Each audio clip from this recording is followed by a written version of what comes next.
तमिलनाडु से बिहार और वो भी सीधे बीजेपी के सबसे मजबूत गढ़ बांकीपुर तक। खबर है कि तमिलनाडु के मुख्यमंत्री और सुपरस्टार नेता विजय थालापति प्रशांत किशोर के लिए चुनाव प्रचार करने बिहार आ सकते हैं। अब आप पूछेंगे कि आखिर दक्षिण भारत का सबसे बड़ा चेहरा बिहार की राजनीति में क्यों उतर रहा है?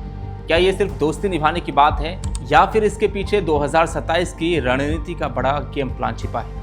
आइए समझते हैं पूरी कहानी।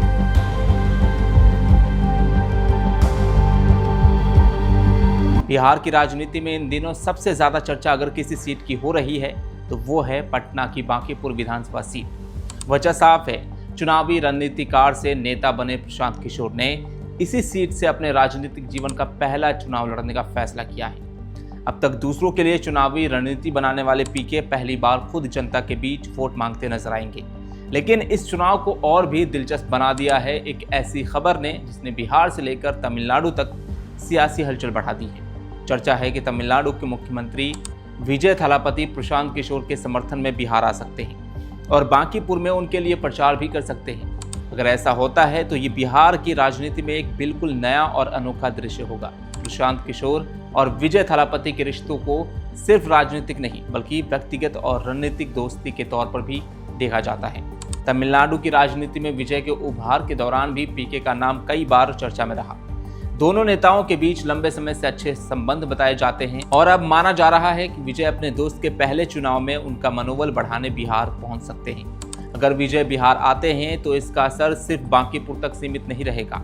ये पहली बार होगा जब दक्षिण भारत का कोई मौजूदा मुख्यमंत्री बिहार के किसी विधानसभा उपचुनाव में प्रचार करता दिखाई देगा।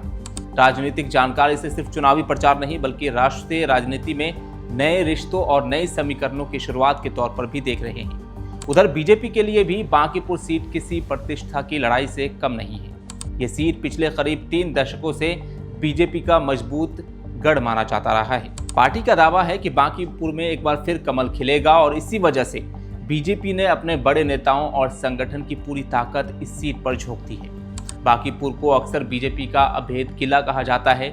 यहाँ शहरी मतदाता, व्यापारी वर्ग और मध्यम वर्गीय वोटरों का बड़ा प्रभाव माना जाता है। यही वजह है कि इस सीट पर जीत सिर्फ एक विधायक की जीत नहीं बल्कि राजनीतिक प्रतिष्ठा का सवाल बन जाती है। वहीं प्रशांत किशोर इस चुनाव को सिर्फ एक सीट का चुनाव नहीं बल्कि बिहार की राजनीति में बदलाव की शुरुआत बता रहे हैं। उनका मानना है कि वे जाति और धर्म से ऊपर उठकर शिक्षा, रोजगार, भ्रष्टाचार और विकास के मुद्दों पर चुनाव लड़ना चाहते हैं।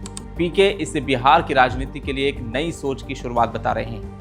राजनीतिक विश्लेषकों का मानना है कि अगर प्रशांत किशोर इस सीट पर अच्छा प्रदर्शन करते हैं तो 2027 के विधानसभा चुनाव से पहले जनसुराज को बड़ी राजनीतिक ताकत मिल सकती है।